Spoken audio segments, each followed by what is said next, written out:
भारत ने खाई आत्मनिर्भरता की कसम तो पूरी दुनिया हो गई भारत पर निर्भर। चीन, रूस, अमेरिका और जापान को भारत से लगने लगा है डर। भारत कर रहा है ऐसे प्रोजेक्ट पर काम जिसके बाद भारत बन जाएगा विश्व गुरु। वर्ल्ड लार्जेस्ट सबमरीन केबल हो रहा है तैयार। एशिया और यूरोप में भारत का कब्जा। प्राइवेट कंपनियों को भी भारत दे रहा है बढ़ावा। भारत लाने वाला है इंटरनेट स्पीड में इवोल्यूशन। जियो भी आकर भारत के साथ हो गया है खड़ा। दोस्तों, इस समय भारत की तरफ से जो काम किया जा रहा है वो है कि दुर्लभ तकनीक पर भारत अपना पूरा दम लगा रहा है और भारत की तरफ से एक दुर्लभ तकनीक को खोज की जा रही है। एनर्जी सेक्टर से लेकर स्पेस सेक्टर, आईटी सेक्टर और डिफेंस सेक्टर सभी को एडवांस टेक्नोलॉजी से लैस बनाने के लिए भारत की ओर से काफी तेजी से काम किया जा रहा है। अपने आप को टेक्नोलॉजी क्षेत्र में तोप लगाने वाले चीन, अमेरिका, जापान जैसे देश भी भारत के सामने फीके पड़ते दिखाई दे रहे हैं। गूगल, फेसबुक और माइक्रोसॉफ्ट जैसी दिग्गज आईटी कंपनियां भारत के इस कारनामे से दंग रह गई, क्योंकि भारत इस समय सबकी बैंड बजाने के लिए मैदान में उतर चुका है। दोस्तों, हमें देखने को मिला है जब से भारत ने आत्मनिर्भरता की कसम खाई है उसके बाद से ही भारत की तरफ से एक से बढ़कर एक काम किए जा रहे हैं। चाहे हम इसरो और डीआरडीओ को उठाकर देखें, इन दोनों की तरफ से भी एक से बढ़कर एक हथियार बनाए जा रहे हैं। तो वहीं दूसरी तरफ हर क्षेत्र में भारत आत्मनिर्भरता के चलते हुए अपने दम पर एक से बढ़कर एक आधुनिक हथियार बनाकर सामने रख रहा है, जिसको देखने के बाद पावरफुल देश जापान और अमेरिका, रूस जैसे देश भारत के इस कारनामे से अपना सर पकड़कर बैठ चुके हैं। आईटी सेक्टर में जिस तरीके से फेसबुक, गूगल और माइक्रोसॉफ्ट अपनी दादागिरी चलाते रहते हैं, उनकी दादागिरी पर मोदी की तरफ से जो वार किया गया है उससे ये आईटी सेक्टर की बड़ी बड़ी दिग्गज कंपनियां टेढ़ी हो गई। इन सभी कंपनियों और देशों को ये डर सताता रहता है कि भारत की तरफ से कब क्या नया कर दिया जाए, कोई नहीं जानता। लेकिन भारत की तरफ से जब भी कुछ बड़ा किया जाता है तो पूरी दुनिया में भूचाल आ जाता है। आपको सुनकर काफी ज्यादा खुशी होगी कि भारत इस समय दुनिया के सबसे बड़े प्रोजेक्ट पर काम कर रहा है और इस प्रोजेक्ट का भारत को कई तरीके से फायदा मिलने वाला है। एक तो दुनिया के कोने कोने में भारत की टेक्नोलॉजी का लोहा भारत मनवा सकता है, तो वहीं दूसरी तरफ इस प्रोजेक्ट से भारत की इकोनॉमी पर बहुत गहरा असर पड़ेगा। और बताया यह भी जा रहा है कि इस प्रोजेक्ट से भारत की इकोनॉमी दुनिया की सबसे मजबूत इकोनॉमी बन सकती है। भारत की इस कामयाबी के आगे अपने आप को सुपर पावर कहने वाला अमेरिका भी भारत के सामने झुका हुआ नजर आएगा। इस समय भारत जो प्रोजेक्ट पर काम कर रहा है उस प्रोजेक्ट का नाम है वर्ल्ड लार्जेस्ट सबमरीन केबल।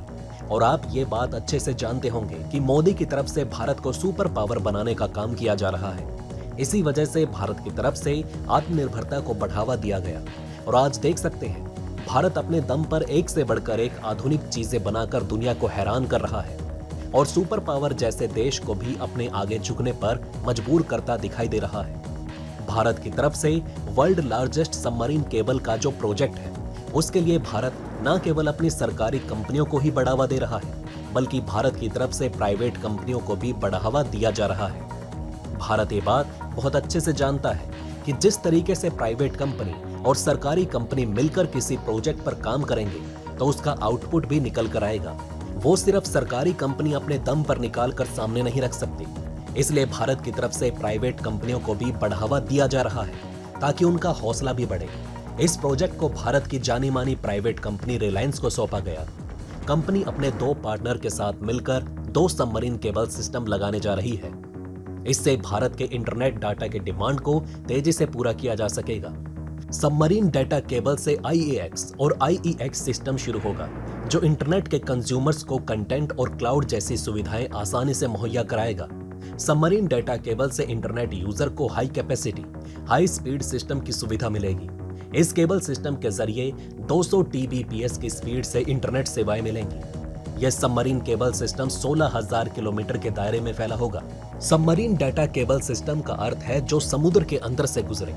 इस सिस्टम में केबल को समुद्र के भीतर से गुजारते हैं। टेलीकम्युनिकेशन सिग्नल ढोने के लिए 2 जगहों के बीच समुद्र के रास्ते ये केबल बिछाए जाते हैं। केबल सागर और समुद्र से होते हुए जमीनी इलाकों तक जाती है और इंटरनेट जैसी सुविधाएं देती है। इस डेटा केबल सिस्टम को सबमरीन कम्युनिकेशन केबल भी कहा जाता है। इस केबल के जरिए दुनिया के एक छोर से दूसरे छोर तक सेकंडों में जानकारी पहुंचाई जाती है और ये काम इंटरनेट के जरिए होता है। रिलायंस जियो ने अपने यूजर्स को इंटरनेट की तमाम सुविधाएं कम वक्त में मुहैया कराने के लिए केबल सिस्टम बिछाने की शुरुआत की। अगला जमाना तेज इंटरनेट का है। सभी सुविधाएं किसी न किसी रूप से इंटरनेट से जुड़ी होने वाली है। समुद्र के नीचे दौड़ाए जाने वाले इस केबल सिस्टम की शुरुआत सबसे पहले 1850 में की गई थी।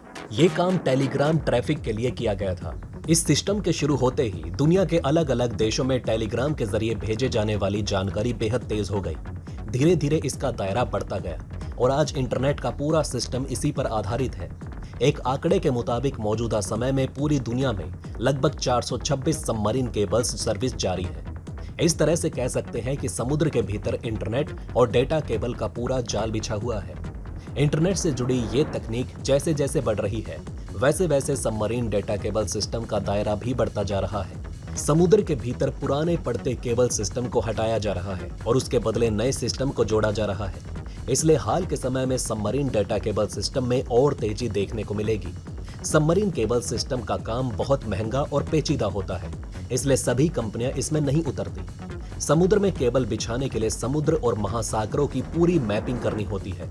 ये सर्वे का बहुत कठिन काम होता है। इस पर संसाधन और पैसा बहुत खर्च होता है। ये लंबे दिनों का काम होता है। सर्वे के बाद महासागर और समुद्र में एक रास्ता तय होता है, जिसके नक्शे कदम पर केबल दौड़ाई जाती है। आजकल फाइबर ऑप्टिक टेक्नोलॉजी से केबल बिछाई जाती है।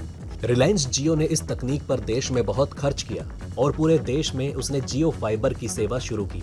दरअसल ये ग्लास फाइबर्स होते हैं जिसमें बिजली की गति से इंफॉर्मेशन का संचार होता है। ग्लास फाइबर को प्लास्टिक से कवर करके लपेटा जाता है, जिसे ऑप्टिकल फाइबर का नाम दिया गया है। इसको लेकर बताया जा रहा है कि submarine data cable system 16,000 kilometre में फैला होगा।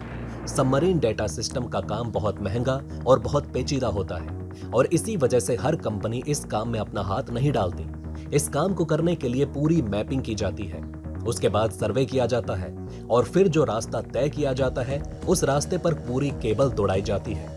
आपकी जानकारी के लिए ये भी बताते चलें कि 90% डेटा का लेन देन समुद्र के नीचे बिछाई गई इन्हीं केबल के जरिए से हुआ करता है, जिसको लेकर बताया जाता है कि इनकी कुल लंबाई 13 लाख किलोमीटर है।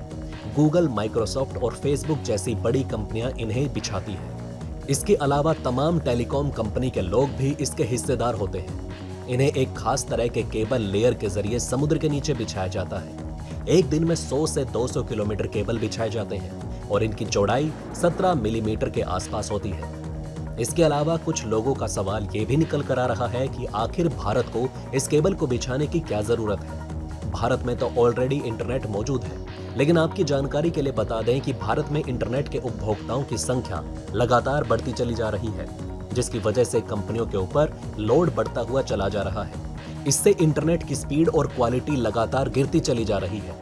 भारत आज भी उस लिस्ट में शामिल है जहां पर सबसे स्लो इंटरनेट चलता है और भारत इस लिस्ट से बाहर निकलना चाहता है और भारत ने इसके लिए टेंडर भी निकाल दिया है और ये टेंडर रिलायंस प्राइवेट लिमिटेड के पास चला गया। वैसे भारत की तरफ से ये जो काम किया जा रहा है, इसको लेकर आप क्या कहना चाहोगे? आप अपनी राय हमें नीचे कमेंट बॉक्स में अवश्य लिखकर बताएं। जय हिंद, जय भारत।